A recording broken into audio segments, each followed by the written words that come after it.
Welcome into a special edition of Friday Night Fever. We apologize for not being able to get on the air last night. There were just so many good highlights that it was just too much for our little power generator to handle. But I gave it a pep talk today, and we are ready to roll. Great show tonight, a shootout in Ackerman. We have a bunch of games from down in Jackson, and of course, the game of the week between the North Pontotoc Vikings and the New Albany Bulldogs. To Ecru we go. The head coaches, Andy Crotwell and Cody Stubblefield, cutting it up. And, ooh, wait a minute. Fireworks. We love fireworks. Opening drive of the game, Reese Kettner threw a dart to Tyler Pickens. And Pickens, he is an athlete, man. Ball player. Tackled at the 2-yard line, which set up this 2-yard touchdown run by Kentner to put North Pontotoc on the board. New Albany scored on a scoop and score to even it up on the following Viking drive. My battery popped out, and for that, I'm sorry.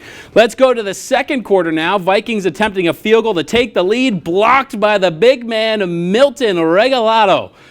North Pontotoc would convert a field goal on their next drive. All right, a minute before the half, Kentner handed off to Michael Anderson, who flipped it to Pickens, and Pickens tossed an absolute dime to a wide-open Win Navarrete.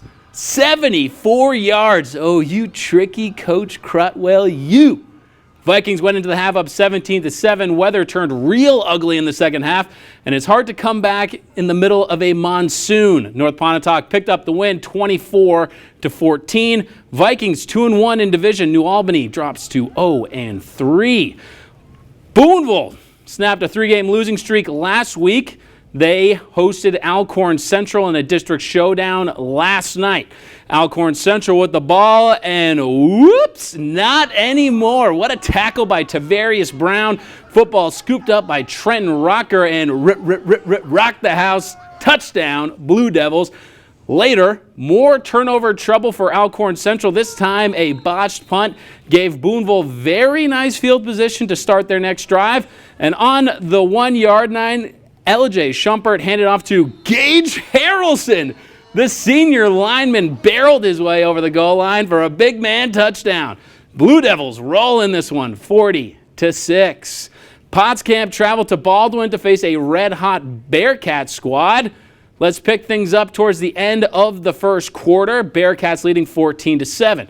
Cardinals looking for an answer, and they got one. Peyton Aldridge channeling his inner Peyton Manning. And that makes Britton Trailer Marvin Harrison in this scenario. Hello, I'd like to make a house call. Touchdown. Potskamp, extra point, no good, however, 13-14. Bearcats answered right back. Jamari Marshall handed off to Braylon Pippin, 5-yard touchdown run. Baldwin forced Potskamp to go 3 and out on the next drive, and on their next drive, Draylon Watson, a little counterplay, 45 yards to pay dirt. Bearcats didn't give up another point after that touchdown. They go on to win 49-13. It was also head coach Michael Gray's 100th win. Congrats, Coach. Saltillo trying to end a 3-game losing streak. They would have to do it against the Greenville Hornets. Tigers leading 20-18 in the fourth quarter. Chance Johnson handed off to Phoenix Moore, and Moore does a little dance into the end zone. Need to put some like ballroom dance, big band music to that. 27-18 Tigers. Greenville responded. Livell Dunlap to Jaslyn Ellis, and man, that's smooth. That kid has a better turning radius than a Porsche, and he's got the speed to match. Hornets got back within 3, but Saltillo hung on 27-24. Let's head to Okolona. The Chieftains hosted the Thrasher Rebels. Dalen Cooperwood, Okolona looking good in this one. Dalen Cooperwood handed off to Carrie Hikes, 5-yard touchdown run. The trio of fans over there, they really liked it, and they're going to really like this play. Okolona's Dalen Cooperwood again rolled out to his left.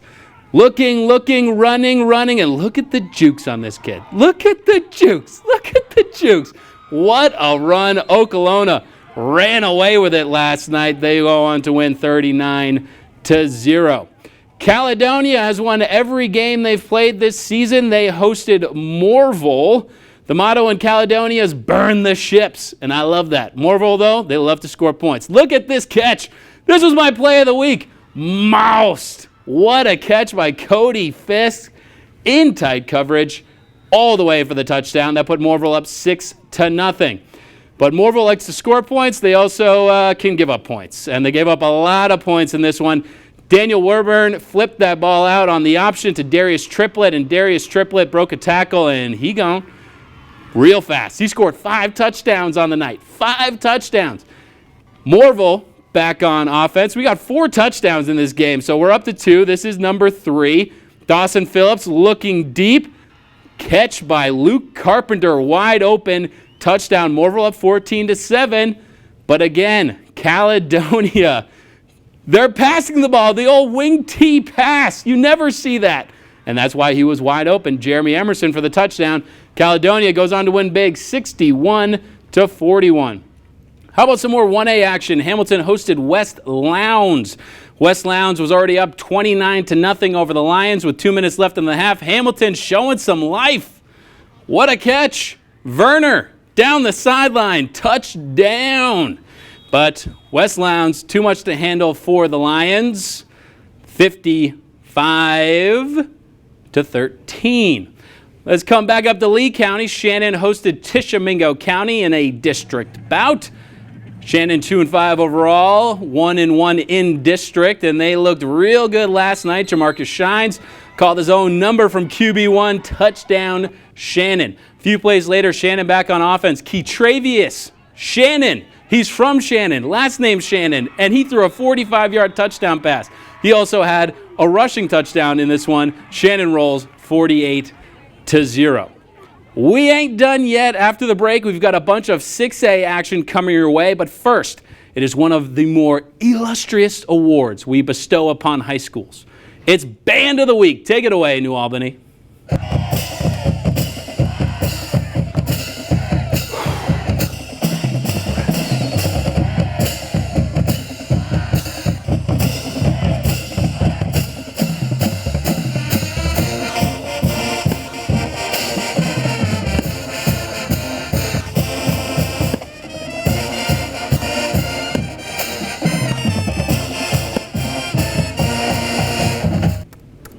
The Friday Night Fever Band of the Week is sponsored by Northeast Mississippi Community College.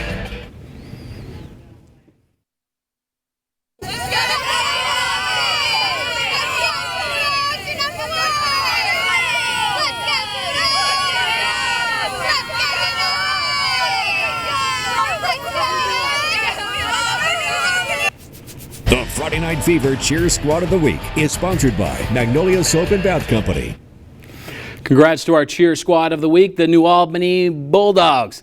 This next game we got coming up, oh man, it was a shootout.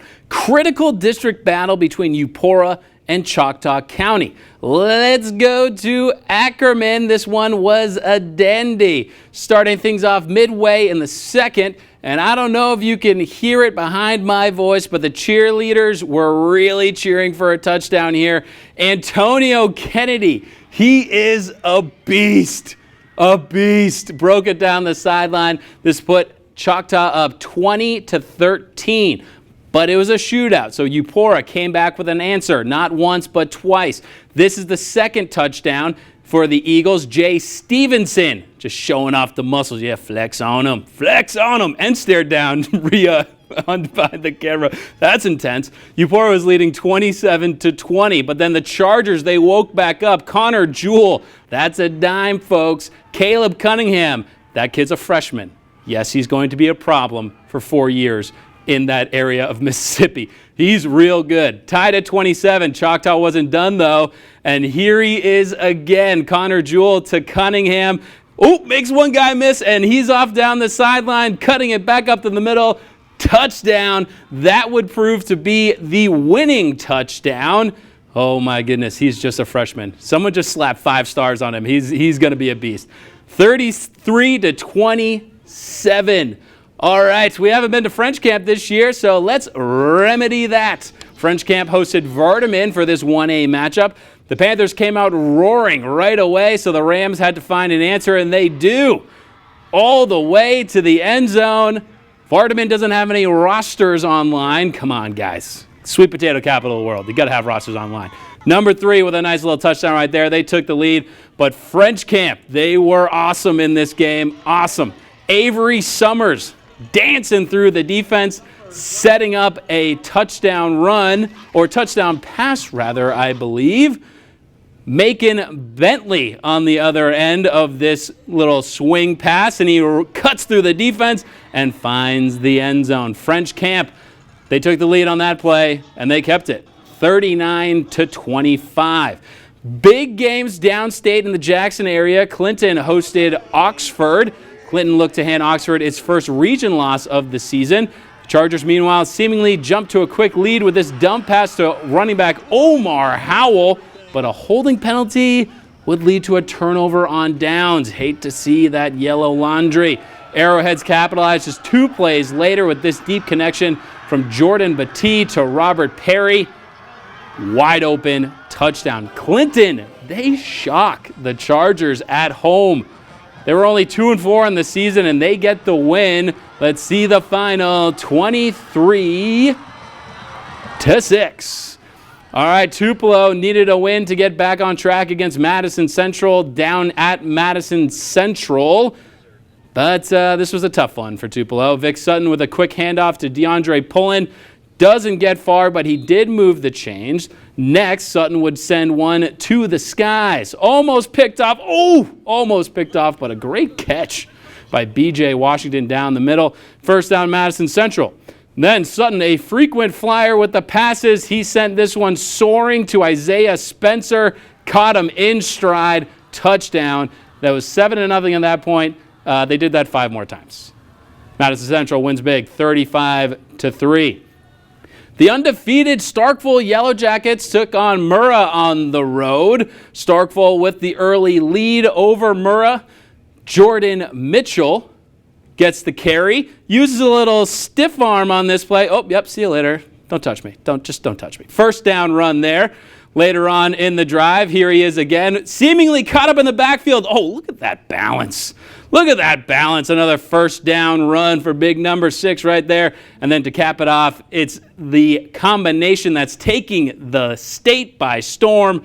Trey Petty to Braylon Burnside for the touchdown. They went on to win 50-0. Louisville was on a roll entering last night. They played West Lauderdale. And West Lauderdale came prepared. This was an awesome game. Louisville quarterback Jace Hudspeth quickly finds Jarvis Rush. Jumped over 2 defenders and came down with a great catch. Wildcats went up 7-0. The Knights would be so ready to answer at the 1-yard line. And this was the theme of the night. The Knights push their way into the end zone. Takes a little bit for the officials to make it official. Tie ball game. This game needed overtime, and Louisville came up just short on a 2-point conversion. Knights win 36-35.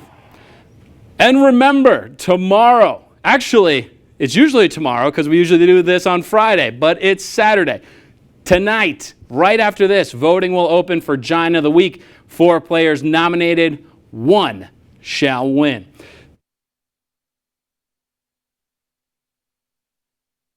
Mississippi State and Ole Miss coming up tonight at 10.